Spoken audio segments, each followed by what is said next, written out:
کربلا کے واقعے میں غازی عباس کا نام ایسا نام تھا کہ جن کے سامنے یزید کا لاکھوں کا لشکر بھی خوف کھاتا تھا۔ یہی وجہ تھی کہ حضرت غازی عباس کے پاس یزیدی فوج سے کئی آفر پہنچے اور ہر ممکن کوشش کی گئی کہ وہ اس جنگ میں نہ لڑیں، لیکن غازی عباس نے بھی کربلا کی اس جنگ میں وفاداری اور بہادری کی وہ مثال پیش کی جس کی تاریخ میں کوئی دوسری مثال نہیں ملتی۔ آج کی اپنی اس ویڈیو میں ہم نے غازی عباس کی آخری جنگ اور شہادت کے بارے میں بتایا ہے۔ 7 محرم کی رات کو نہر فرات کے کنارے آل رسول کے خیمے لگے ہوئے تھے اور رات کے اسی سناٹے میں حضرت علی کے شیر دل بیٹے حضرت غازی عباس رات کو اکیلے پہرا دے رہے تھے۔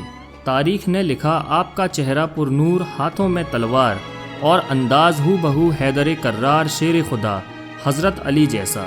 رات کے اسی اندھیرے میں اچانک گھوڑوں کے ٹاپوں کی آوازیں سنائی دینے لگی۔ آپ نے دیکھا سامنے سے 5000 گھڑ سواروں کا لشکر آ رہا تھا جس کا سالار شمر جل جوشن تھا۔ شمر اپنے لشکر کے ساتھ خیموں کے قریب پہنچتا ہے تو اس نے دیکھا کہ آل رسول کے خیمے نہر فرات کے کنارے لگے ہوئے ہیں۔ تاریخ میں ملتا ہے شمر یہ سوچ کر نہر فرات کے قریب آیا تھا کہ وہ اس لشکر کے ساتھ بڑی آسانی سے نہر میں قبضہ کر لے گا اور وہاں سے آل رسول کے خیموں کو ہٹوا دے گا، لیکن ان سب کے بیچ غازی عباس کی تلوار فولاد بن کر کھڑی تھی۔ تبھی حضرت امام حسین نے غازی عباس کو جنگ کرنے سے روکا اور فرمایا، عباس خیموں کو نہر کے کنارے سے اکھاڑ لو، اور غازی عباس نے آپ کی بات مانتے ہوئے نہر فرات کے کنارے سے خیموں کو ہٹا لیا۔ موقع پاتے ہی یزیدی فوج نے نہر فرات میں قبضہ کر لیا اور اہل بیت کے لیے پانی بند کر دیا۔ غازی عباس سے چھوٹے چھوٹے بچوں کا پیاسا رہنا نہیں دیکھا گیا اور امام علی مقام کے پاس جا کر میدان میں جانے کی اجازت طلب کرتے ہیں اور عرض کرتے ہیں کہ بھائی جان، سارے بھائی بھتیجے اور بھانجے تو بھوکے پیاسے جام شہادت نوش کر لیے، مگر ننھے ننھے شیر خوار بچوں کا پیاس سے تڑپنا اور ان کا بلکنا مجھ سے دیکھا نہیں جاتا۔ مجھے اجازت دیجیے میں جا کر نہر فرات سے ایک مشکیزہ پانی لے آؤں۔ حضرت امام حسین کی آنکھیں اشکبار ہو گئیں۔ آپ نے فرمایا، بھائی عباس، تم ہی میرے علمدار ہو، اگر پانی لانے میں تم شہید ہو گئے تو پھر میرا علم کون اٹھائے گا اور میرے زخمی دل پر مرہم کون لگائے گا؟ حضرت امام حسین نے حضرت عباس کی طرف سے جب بہت اصرار دیکھا تو انہیں سینے سے لگایا اور اشکبار آنکھوں کے ساتھ ان کو اجازت دے دی۔ حضرت عباس ایک مشکیزہ کاندھے پر لٹکا کر گھوڑے پر سوار ہوئے اور نہر فرات کی طرف روانہ ہوئے۔ یزیدی فوج نے جب حضرت عباس کو نہر فرات کی طرف آتا ہوا دیکھا تو روک دیا۔ آپ نے فرمایا، اے کوفیو، خدائے تعالیٰ سے ڈرو اور رسول اللہ صلی اللہ علیہ وسلم سے شرماؤ۔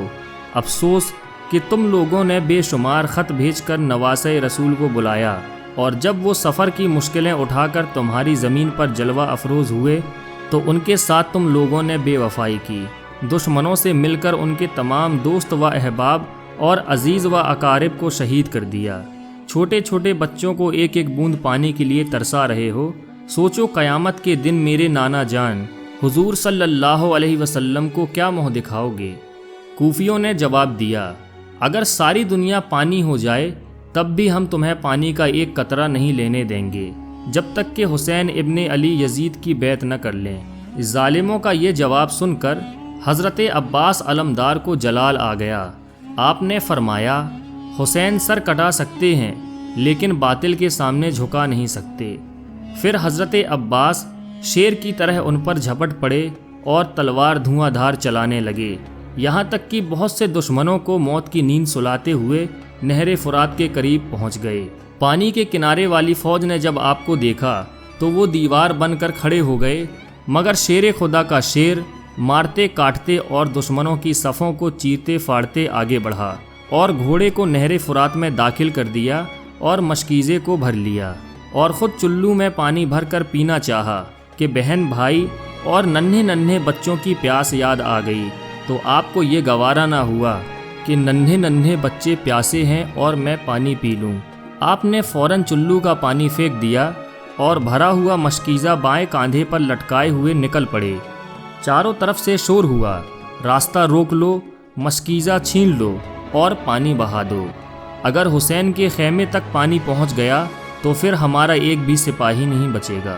اور حضرت عباس اس کوشش میں رہے کہ کسی طرح خیموں میں ننھے ننھے پیاسوں تک یہ پانی پہنچ جائے۔ جب دشمنوں نے آپ کو چاروں طرف سے گھیر لیا تو آپ نے شیر کی طرح حملہ کرنا شروع کر دیا۔ لاشوں پر لاش گرنے لگی اور خون کی نالی بہنے لگی، اور شیر خدا کے شیر نے ثابت کر دیا اور میرے بازوؤں میں قوت حیدری اور رگوں میں خون علی ہے۔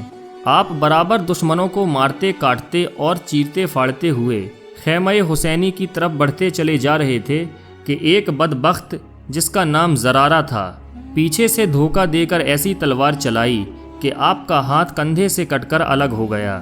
آپ نے فوراً داہنے کندھے پر مشکیزہ لے لیا اور اسی ہاتھ سے تلوار بھی چلاتے رہے۔